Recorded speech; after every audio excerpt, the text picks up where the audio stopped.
আমাদের যেন লাইলাতুল কদর মিস না হয়। আমরা কি চাই? যদি লাইলাতুল কদর আমাদের যেন মিস না হয়, এটা যদি চান তাহলে রাসূলুল্লাহ সাল্লাল্লাহু আলাইহি ওয়াসাল্লামের নির্দেশনা অনুযায়ী এবং স্কলারদের মতামত অনুযায়ী আমাদেরকে 5টা কাজ করার ক্ষেত্রে অগ্রগামী হতে হবে। প্রিয় ভাইয়েরা, রাসূলুল্লাহ সাল্লাল্লাহু আলাইহি ওয়াসাল্লাম বলছেন, মান কানা মুলতামিসাহা ফালইয়ালতামিসহা ফিল আশরিল আওয়াখির। কেউ যদি লাইলাতুল কদর খুঁজতে চায়, সে যেন রমজানের শেষ দশকে লাইলাতুল কদর খোঁজে। লাইলাতুল কদরের যখন রমজানের শেষ দশকে 19 তারিখ রাত্রে যখন আমরা প্রবেশ করব, এই দিন থেকে আমাদের লাইলাতুল কদরের আমাদের রাত তালাশ করার হিসাব শুরু হয়ে যাবে। লাইলাতুল কদর যেন আমাদের জীবনে মিস না হয়, এই জন্য প্রত্যেককে আমরা 5টা কাজ করার সিদ্ধান্ত নেব। 1 নম্বরে, প্রত্যেকটি রাত্রে কদরের নিয়তে আমরা 2 রাকাত, 4 রাকাত, 6 রাকাত, 8 রাকাত নামাজ বাধ্যতামূলক আমাদের জীবনে করে নিব। এই কোন রাত যেন আমাদের জন্য নামাজ মিস না হয়। পারবো না ইনশাআল্লাহ? লাইলাতুল কদরের নামাজের জন্য কদর লাগে, 10 বার সূরা কদর পড়তে হয়, সূরা ইখলাস পড়তে হয়, এগুলো সব আমাদের বানানো পদ্ধতি। আপনি যেই সূরা জানেন ওই সূরা দিয়ে পড়েন, একটু দীর্ঘ নামাজ পড়ার চেষ্টা করেন। আপনি অনেকগুলা সূরা জানেন না, আলাম তারা থেকে সূরা নাস পর্যন্ত 1 রাকাতে পড়েন, আবার আরেক রাকাতে আলাম তারা থেকে সূরা নাস পর্যন্ত পড়েন। কিন্তু কদরের নিয়তে শেষ 10 দিন আমার জীবনে 2 রাকাত, 4 রাকাত, 6 রাকাত নামাজ মিস হবে না। এশার পরে, তারাবির পরে, শেষ রাত্রে যখন পারি আমি কদরের নিয়তে 1 নম্বর সালাত আদায় করব। 2 নম্বরে, প্রত্যেক রাত্রে আমরা কিছু সাদাকা করব। লাইলাতুল কদরি খায়রুম মিন আলফি শাহর, যেহেতু এটা রাতের কথা বলা হয়েছে, দান সাদাকা করব। আমার স্ত্রী, আমার সন্তান, আমার পরিবার প্রত্যেক রাত্রে 100 হোক, 50 হোক, 10 হোক, আমার সামর্থ্যে যা কুলায় আমি দান সাদাকা করব। রাত্রেবেলা ফকির মিসকিন মহিলারা কোথায় পাবে, বাচ্চারা কোথায় পাবে? বাড়িতে সুন্দর করে একটা ছোট্ট বক্স বানায় ফেলেন, যে আপনি লাইলাতুল কদরের নিয়তে এই বক্সের মধ্যে টাকাটা রেখে দিলেন। দিনের বেলা আপনি সেটা ডিসপাস করে দেন, সেটা অন্যের কাছে বিতরণ করে দেন, কিন্তু লাইলাতুল কদরের নিয়তে এই 10 দিন আমার দান মিস হবে না। আমাকে এই সচেষ্ট, এইটাকে আমাকে চিন্তা করে করে প্রত্যেক রাত্রে আমার পরিবারের পক্ষ থেকে, সকলের পক্ষ থেকে এইটা আমাদের জন্য চেষ্টা করতে হবে। 3 নম্বরে, এশা এবং ফজরের নামাজ অন্য সময়ও মিস হবে না, কিন্তু এশা এবং ফজর কোনোভাবেই এই 10 দিন জামাতে মিস হবে না। রাসূলুল্লাহ সাল্লাল্লাহু আলাইহি ওয়াসাল্লাম এই 10 দিন সংসার ত্যাগ করে দিতেন, স্ত্রীদের কাছে পর্যন্ত যেতেন না। আপনি এশা এবং ফজরের নামাজ যদি জামাতে পড়েন, নবীজি বলছেন সে যেন সারা রাত্র নামাজ আদায় করলো, এই সওয়াব আল্লাহ তার আমলনামায় দিয়ে দিবেন। অতএব এই 10 দিন কোনোভাবে হিসাবের মধ্যে আমার যেন জামাত মিস না হয়। 4 নম্বরে, প্রতি রাত্রে আমরা কিছু না কিছু তেলাওয়াত করব। 1 পৃষ্ঠা হোক, একটা সূরা হোক, আপনার জানা হোক, কিন্তু তারপরেও কোরআনুল কারীম নিয়ে আপনি সূরা ইয়াসিন একটু পড়ছেন, আপনি সূরা রহমান একটু পড়ছেন, 1 পাতা কোরআন তেলাওয়াত করছেন, আপনি আম্মা ইয়াতাসালুন থেকে পড়ছেন, কিন্তু কোরআন তেলাওয়াত যেন মিস না হয়, কেননা আমি লাইলাতুল কদরের নিয়তে এই আমলটা করছি। 5 নম্বরে, প্রত্যেক রাত্রে ওই মাগরিবের পর থেকে ফজরের 1 পর্যন্ত কিছু না কিছু দরুদ এবং সালাম রসুলের প্রতি প্রেরণ করতে হবে। আপনি নির্ধারণ করে নেবেন, এশার পরে আমি 20 বার পড়ব, মাগরিবের পরে 20 বার পড়ব, সাহারিতে ওঠার সময় 20 বার পড়ব, ফজরের নামাজে যাওয়ার সময় 20 বার পড়ব। আমার কোনোভাবে যেন আমার জীবন থেকে রাসূলুল্লাহ সাল্লাল্লাহু আলাইহি ওয়াসাল্লামের প্রতি দরুদ এবং সালাম মিস না হয়। এই 5টা আমলের সাথে একটা আমল সবসময় পকেটে, সব জায়গাতে, দরজার সামনে, বাড়িতে লাগাই রেখে দিবেন।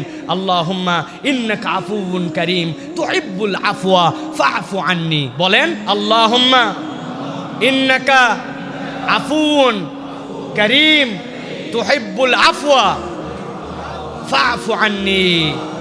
এই দোয়া আমাদের জন্য এই 10 রাত্রে যেন মিস না হয়। তাহলে 1 নম্বর, প্রতি রাত্রে কিছু সালাত। 2 নম্বরে, প্রতি রাত্রে কিছু সাদাকা। 3 নম্বরে, প্রত্যেক রাত্রে আমার ফজর এবং এশা এই 2 সালাত আদায় করা। 4 নম্বরে, রাসূলুল্লাহ সাল্লাল্লাহু আলাইহি ওয়াসাল্লামের প্রতি দরুদ এবং সালাম। 5 নম্বরে, প্রত্যেক রাত্রে তেলাওয়াত।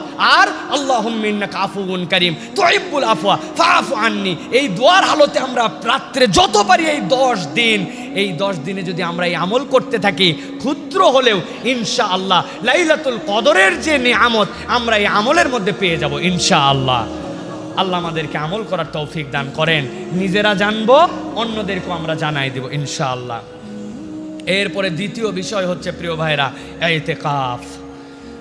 দুনিয়াতে যতগুলা দামি নিয়ামত বান্দাদেরকে আল্লাহ রাব্বুল আলামিন দিয়েছেন, যেই নিয়ামতগুলোর দ্বারা আপনার ইমানের মজা আপনি পেয়ে যাবেন, যে নিয়ামতগুলোর দ্বারা আপনি আল্লাহ রাব্বুল আলামিনের কাছে আপনার অন্তরকে নরম বানায় নিতে পারবেন, যেই নিয়ামতের দ্বারা জাহান্নাম থেকে স্পষ্ট দূরত্ব আল্লাহ আপনার জীবনে ঘটায় দিবে, সেই রকম একটা ইবাদতের নাম হচ্ছে এতেকাফ। এতেকাফ মানে কি? নিরবিচ্ছিন্ন হওয়া, অভিমুখী হওয়া, নিবেদন করা। এই জন্য আমি বলি প্রিয় ভাইরা, মেক এ ভ্যাকেশন ফর আল্লাহ। আল্লাহর জন্য একটা দিন ছুটি নেন, আল্লাহ রাব্বুল আলামিনের জন্য জীবনে একটু ছুটি নেন। রাসূলুল্লাহ সাল্লাল্লাহু আলাইহি ওয়াসাল্লামের জীবনের আমল কি ছিল? এতেকাফ কেন্দ্রিক। হাদিসের মধ্যে আসছে রাসূলুল্লাহ সাল্লাল্লাহু আলাইহি ওয়াসাল্লামের ব্যাপারে, ইন্নান নাবিয়্য সাল্লাল্লাহু আলাইহি ওয়াসাল্লাম কানা ইয়াতাকিফু আল আশরাল আওয়াখির মিন রমাদান হাত্তা তাওয়াফাহুল্লাহ। মৃত্যু নবী করিম সাল্লাল্লাহু আলাইহি ওয়াসাল্লাম রমজানের শেষ দশকের মধ্যে এতেকাফ করতেন। একবার যুদ্ধের কারণে রাসূলুল্লাহ সাল্লাল্লাহু আলাইহি ওয়াসাল্লাম এতেকাফ মিস হয়ে গিয়েছিল। পরের বার রমাদানে রাসূল সাল্লাল্লাহু আলাইহি ওয়াসাল্লাম কাজা সহ 20 দিন এতেকাফ করেছিলেন। এতেকাফ কোনো নতুন আমল নয়, এমন কোনো পয়গম্বর নাই। পৃথিবীর সবচেয়ে প্রাচীনতম আমল হচ্ছে এতেকাফ করা। কোরআনুল কারীমের মধ্যে আল্লাহ বলছেন, ওয়াহিদনা ইলা ইব্রাহিম ওয়া ইসমাঈলা আন তাহিরা বাইতি লিত তাইফিনা ওয়াল আকিফিনা ওয়া রুকআইস সুজুদ। আল্লাহ ইব্রাহিম এবং ইসমাইলকে ঘর পবিত্র করার দায়িত্ব দিলেন। কি জন্য? যেন তোমরা এতেকাফকারী হিসাবে এখানে থাকতে পারো, রুকুকারীরা যেন এখানে রুকু করতে পারে, সিজদাকারীরা যেন সিজদা করতে পারে। আফসোস প্রিয় ভাইয়েরা, জীবনের 50টা বসন্ত পার হয়ে গেল, 70 বসন্ত পার হয়ে গেল, জীবনে কত কিছু করলাম, কিন্তু জীবনে একদিনে এতেকাফ করি নাই। আমার জীবনে নামাজ আছে, রোজা আছে, দান আছে, খয়রাত আছে, যাকাত আছে, উমরা আছে, হজ আছে, আমার জীবনে ভালো কাজের শেষ নাই, কিন্তু আমার জীবনে এতেকাফ নাই। হাত তুললে এখানে 80% লোক বের হয়ে যাবে, ঠিক কিনা ভাই? এই জন্য বলবো, আসেন না ভাই, আল্লাহর জন্য জীবনে একটা দিন ভ্যাকেশন নেই। 10 দিন যদি করতে পারি, এর থেকে তো বেটার কিছু নাই। একদিন নিয়ত করেন, 19 তারিখে যাই নিয়ত করছেন ইনশাল্লাহ, কিন্তু যাই দেখছেন বাজার করা বাকি, এখন পর্যন্ত ঈদের কাপড় তোলা হয় নাই, এখন পর্যন্ত বেতন দেওয়া হয় নাই, আপনি পারবেন না। এই জন্য আগের থেকে আপনাকে এই পরিকল্পনার কথা বলছি, একদিন আল্লাহর জন্য এতেকাফ করেন প্রিয় ভাইরা। মাগরিবের নামাজের সময় ব্যাগ বস্তাগুলো সব নিয়ে মসজিদে চলে আসছেন, বাচ্চাটাকে সাথে নিয়ে চলে আসছেন, চলো আল্লাহর জন্য আমরা একটা ভ্যাকেশন নিচ্ছি। আপনি মসজিদে আসার পরে মসজিদে অবস্থান করতেছেন। আপনার জীবনে যদি কোনো ইবাদতের তৃপ্তি পেতে চান, আপনার অন্তরটাকে যদি আপনি নরম বানাতে চান, আপনি যদি আপনার পবিত্র রিজিক পেতে চান, আপনি যদি আপনার লাইলাতুল কদরকে ইনশিওর করতে চান, ইতিকাফের থেকে বড় কোনো আমল নাই। নবী করিম সাল্লাল্লাহু আলাইহি ওয়াসাল্লাম বলছেন, মান ইতিকাফা ইয়াওমান ইবতিগা ওয়াজহিল্লাহ, কেউ যদি আল্লাহর সন্তুষ্টির জন্য একদিনে ইতিকাফ করে, জাআলাল্লাহু বাইনাহু ওয়া বাইনান নাসি সালাসা খানাদিক, আল্লাহ রাব্বুল আমিন তার আর জাহান্নামের মধ্যে 3 খন্দক দূরত্ব ঘটায় দেন। নবীজি বলছেন, এক এক খন্দক আদিগন্ত, এ দিগন্ত থেকে ও দিগন্ত পর্যন্ত বিস্তৃত। একদিন যদি কেউ আল্লাহর জন্য এতেকাফ করে প্রিয় ভাইয়েরা, সবচেয়ে বড় কথা নবী করিম সাল্লাল্লাহু আলাইহি ওয়াসাল্লাম এতেকাফ করেছেন, এই জন্য আমি এতেকাফ করি। নিশ্চয়ই এর মধ্যে ফায়দা আছে, সব ফায়দা আমাকে জানানো হয় নাই। অতএব আমি বলবো, আল্লাহর জন্য একদিন আপনি এতেকাফ করেন, পুরা জীবন পার হয়ে গেল, একদিনও এতেকাফ আপনি করলেন না, কেমন মুসলমান তাহলে আমি? এই জন্য আমি বলবো প্রিয় ভাইরা, এবার আমার তরুণেরা, আমার ইয়াংরা, এবার তোমরা সিদ্ধান্ত নাও। কত না তোমরা এক্সকারশনে গেছো, কত না 2-3 দিনের জন্য ভ্যাকেশনে চলে গেছো, তোমরা না শুক্রবার শনিবার ছুটি কাটাও। এবার আমরা আল্লাহর জন্য একটা ছুটি কাটাবো। 5 বন্ধু মিলে একত্রিত হয়েছে, মসজিদে চলে আসো। আসার পরে এতেকাফের জন্য খুব বড় আমল করতে হবে না, এতেকাফ স্বয়ং একটা আমল। একটা বান্দা যদি 10 দিন মসজিদের মধ্যে শুয়েও থাকে, দুনিয়ার সবার লাইলাতুল কদর মিস হতে পারে, কিন্তু এতেকাফকারী লাইলাতুল কদর মিস হতে পারে না। আর যার জীবনে একটা লাইলাতুল কদর যুক্ত হয়ে যেতে পারে, আল্লাহ বলছেন খায়রুম মিন আলফি শাহর, 1000 মাসের থেকে উত্তম। কত উত্তম আল্লাহ জানান নাই? ওই বান্দাকে সকল উম্মতের উপরে জান্নাতে ঢুকানোর জন্য আমল নামায় যত দেওয়া লাগবে আল্লাহ তত দেওয়ার জন্য এটাকে গোপন রাখছেন। সুবহানাল্লাহ। অতএব আমি বলবো প্রিয় ভাইয়েরা, আল্লাহর জন্য আসেন না, আমরা একটা দিন হলেও সময় নেই, পারবো ইনশাআল্লাহ। চলে আসবো মসজিদে, একটু তেলাওয়াত করার প্ল্যান নিয়ে আসবো। 10 দিনের জন্য চলে আসছি আল্লাহর ঘরে। এবার সকল কাজকে আমি ত্যাগ করছি, আজকের থেকে প্ল্যান করে বাজার করা শুরু করছি, আজকের থেকে ঈদের যা যা কাজ আছে সব শেষ করেছি।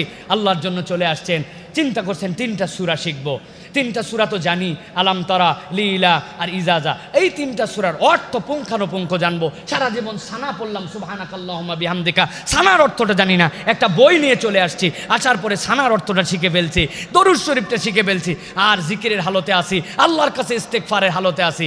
আপনার জীবনে যদি অন্তরে প্রশান্তি পেতে চান, আল্লাহর কাছে ইজ্জত বাড়াতে চান, রিজিকের প্রশস্ততা চান, আপনি কোনো একটা ইবাদত করে নিজের জীবন আনন্দ পেতে চান, এতেকাফ ছাড়া আপনি এটা বুঝতে পারবেন পারবেন না প্রিয় ভাইরা। অতএব আমরা আমার তরুণদেরকে বলবো, ইয়াংদেরকে বলবো, আপনারা ইতিকাফ করেন। আল্লাহ তৌফিক দেখবেন, আল্লাহুম্মা আমিন। হাজির বিরিয়ানির নাম শুনছেন আপনারা? ঢাকায় থাকি আর হাজির বিরিয়ানির নাম, হাজির সাহেব অনেক আগে মরে গেছে। হাজির 8 নাতি মিলে এখন এই হাজি চালায়। তাদের সাথে আমার খুব মহব্বত, অনেকেই মহব্বত করে। তো এই হাজি সাহেবের এক নাতি আমাকে ফোন দিয়েছে যে সাইফুল্লাহ ভাই দোয়া করেন আমার জন্য। একটু দেখলাম গলা ভার ভার, বললাম কেন ভাই, কিসের দোয়া? বলে ভাই আমরা তো 8 জন, এই যে আমরা নাতিরা, তো এই 7 জনের কাছে আমি আপনার ওয়াজ শুনাইছি যে সাইফুল্লাহ ভাই বলছে একদিনের জন্য হলেও ইতিকাফ করো। ওদের সবাইকে শুনাইছি ওয়াজে, দেখ হুজুর বলছে, সবাই বলছে যেহেতু তোর হুজুর বলছে, অতএব আমরা 7 জন মিলে এবার ব্যবসা চালাবো, তোকে আমরা সবাই ইতিকাফের জন্য ওয়াকফ করলাম। কই আমারে সবাই মিলে ভাই মসজিদে ঢুকাতে আসছে, তো আমার মোবাইলে তো নিয়ে যাবে, এই জন্য আপনার কাছে দোয়া চাওয়ার জন্য। সুবহানাল্লাহ বিহামদি। প্রিয় ভাইয়েরা, শিক্ষা আছে এর মধ্যে যে আমরা আমাদের ব্যস্ততাকে ভাগ করে নিতে পারি। আমরা আমাদের দায়িত্ব, মরে গেলে সব দায়িত্ব শেষ, আজকেই গেলে আজকেই শেষ, আপনার সব শেষ, কিন্তু আল্লাহর জন্য আমাদের 24 ঘন্টা হাতে সময় বের হয় না। নিয়ত করতে পারবেন ইনশাআল্লাহ?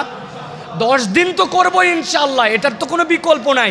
কিন্তু যে পারে না সে তো একদিন আল্লাহকে দেখাতে পারে, একদিন করতে পারবো না আমরা কত বন্ধু বান্ধব আছে, একদিনের জন্য মাগরিবে চলে আসবেন, পরের দিন মাগরিবে বের হয়ে যাবেন, দেখবেন কি আনন্দ, কি ফিলিং। একদিনে এসে 3 দিন থেকে চলে যাবেন ইনশাআল্লাহ। আল্লাহ আমাদেরকে কবুল করুক, আল্লাহুম্মা আমিন।